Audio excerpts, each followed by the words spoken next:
What's up, everybody? I am so excited for Hogwarts Legacy to finally come out. I got the deluxe edition, so I will be playing it 72 hours before the release date of the 10th here of February. I will definitely be streaming it here on the channel. Um, Twitch, I will be posting YouTube videos, everything, TikTok, you name it. But before we get into that, because I still have a day to wait, it's actually pre-downloading onto my Series X right now. I want to see what IGN has to say regarding the review. Obviously, IGN is not the most reliable, and I'm not going to take it as, Bible or anything, but I just want to see what other people are saying about it because it is important to have different viewpoints. And once I play it, few days down the road, I'm definitely going to have my own opinions and my own review as well. So let's go ahead and jump right into it, and let's watch together. Levioso, Levioso. A levitation charm. Levioso! Like many, I've been waiting for a truly excellent Harry Potter game since I was in the 3rd grade. There have been some decent attempts, but none that come close to I played all those Lego Harry Potter games. truly fulfilling the fantasy of receiving your own Hogwarts admission letter. With Hogwarts Legacy, I'm happy to say that magic has finally been captured. Its open-world map absolutely nails the vibe of Hogwarts School of Witchcraft and Wizardry. It has spellcasting combat that's stupefyingly good, the characters that inhabit it are charming and unforgettable, and it is positively brimming with countless diversions to soak up dozens of hours of your time. It may not be the most impressive technical achievement, and it is certainly cursed with a lack of enemy variety, but none of Hogwarts Legacy's issues can cast a descendo charm on this triumphant visit to the wizarding world.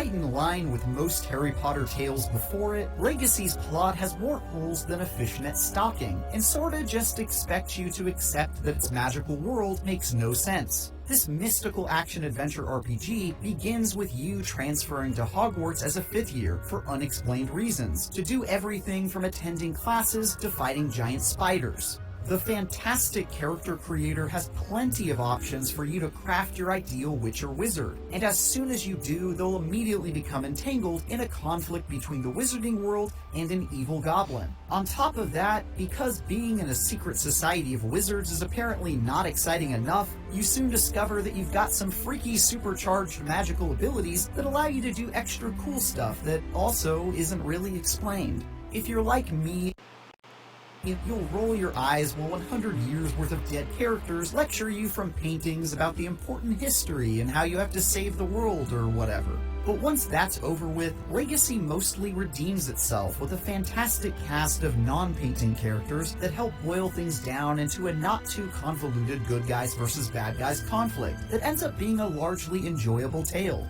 I am afraid it is too late to study now. You'll spend most of your time with the classmates who befriend you on campus, accompany you on certain quests, and help you hone your abilities as a magic user. Most are memorable and instantly endearing, like Sebastian, the cocky and morally pliable Slytherin, Good for getting places you're not supposed to be.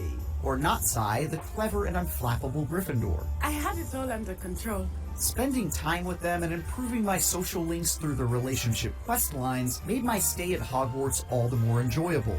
Unexpectedly, I even found myself looking forward to hanging out with my professors, whether it was my main man, Professor Fig, who serves as both something of a mentor and as a sidekick, or the wisecracking charms teacher, Professor Ronan, who made me love him mostly by making fun of me. By the looks of it, you all spent your holidays practicing Obliviate on one another. Each of these characters feels like an indispensable piece of the school, and you can find them wandering the halls doing their thing and choose to spend time with your favorites. It's a huge and important part of the Hogwarts fantasy that Legacy knocks out of the park. Even better, though, is the world itself, which is packed with nearly everything I wanted in a Potter game and more. You'll find yourself wandering Hogwarts' stone-cobbled halls and secret passageways, flying around the Forbidden Forest on a broomstick, and exploring dark caves lit only by the glow of your Lumos spell. The developers at Avalanche have so brilliantly captured the look and feel of the wizarding world that I was amazed at just being there, no matter what trivial errand I was wrapped up in. That immersion could occasionally be broken by Legacy's dicey performance during my time playing on PlayStation 5, though. That includes frame rate inconsistency, weird lighting issues, aggressive pop-in while moving around quickly, and more. Had enough? There's even this weird thing where every door in Hogwarts has a brief loading screen. It's understandable since there's so much packed into this beast of an adventure, but the PS5's promises of the death of loading screens haven't quite been lived up to here. As someone who finds the wand-whipping fights in the movies fairly dull, I was very concerned that Hogwarts Legacy's spell-slinging combat wouldn't be able to hold my attention across the roughly 32 hours it took me to beat the campaign. But I can admit when I'm wrong. The combat is fantastic, challenging, and utterly captivating. There's a lot more to it than shooting balls of light out of a stick. Instead, the trick is in dodging and countering enemy attacks while pulling off creative combos.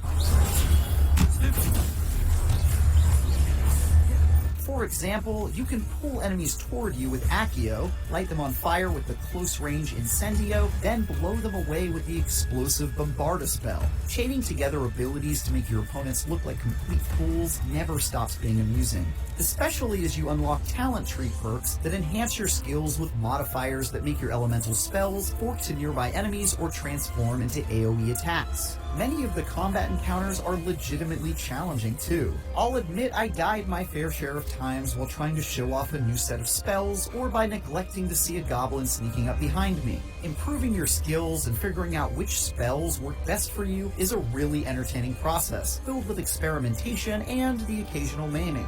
There's even a perfect parry mechanic, which begs to be mastered by tryhards like me looking for that extra dopamine hit that comes from a timely block at the last possible second.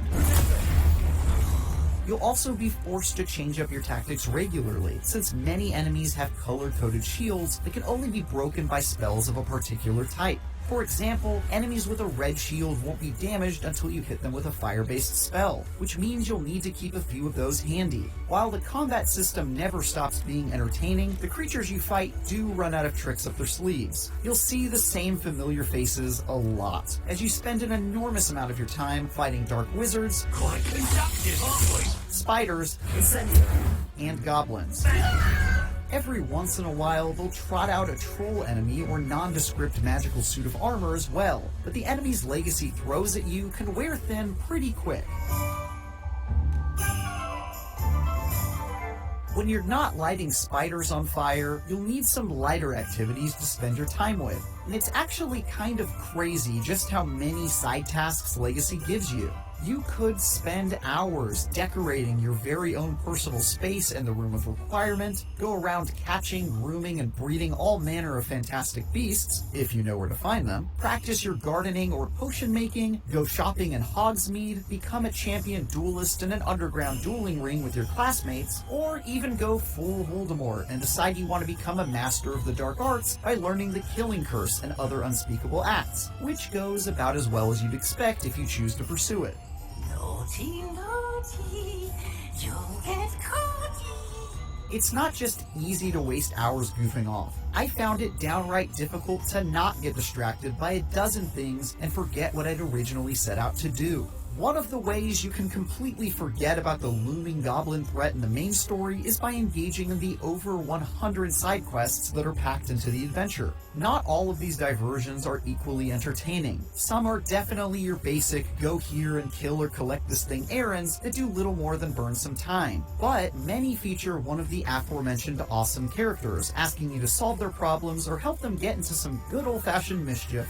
Meet me outside the library tonight, and tell no one.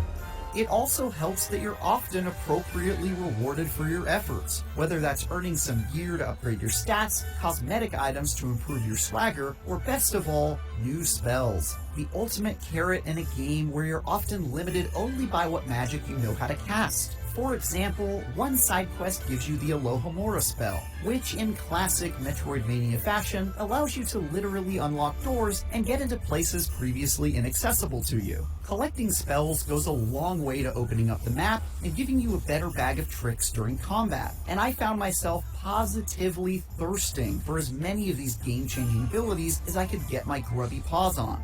The gear that you'll find doesn't really allow you to create full-on builds per se, but you'll gain some resistances and buffs to your character and can spend some time upgrading and modifying your best items for minor improvements. None of it is particularly game-changing stuff, but it managed to capture my attention enough for me to spend a good chunk of my time looking at my equipment. Of course, the real loot game is about the cosmetics, a fact that Legacy seems to be keenly aware of since they find ways to hide cool-looking clothes all over the place. These items don't have any gameplay impact, but pimping out my Slytherin legend to outshine all the kids from the lesser houses is more than enough of a motivation. Best of all, you can overwrite the appearance of any gear you've got equipped with the look of anything you've acquired so far, which is just fantastic.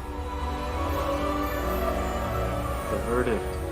In nearly every way, Hogwarts Legacy is the Harry Potter RPG I've always wanted to play. Its open-world adventure captures all the excitement and wonder of the wizarding world with its memorable new characters, challenging and nuanced combat, and a wonderfully executed Hogwarts student fantasy that kept me glued to my controller for dozens of hours. It's certainly weighed down by technical issues, an unexciting but inoffensive main story, and slim enemy variety, but even those couldn't come close to breaking the enchanting spell it cast on me. For more, check out our reviews of Hi-Fi Rush and SpongeBob. IGN giving it a 9 is pretty good. I thought for some reason they were gonna give it like a 7.5 and an 8. IGN tends to be pretty critical about some stuff and more lenient about other games, but I'm really excited that they gave it a 9. Can't wait for this to download. Can't wait to play it. Make sure you stay tuned, and I'll catch you guys later.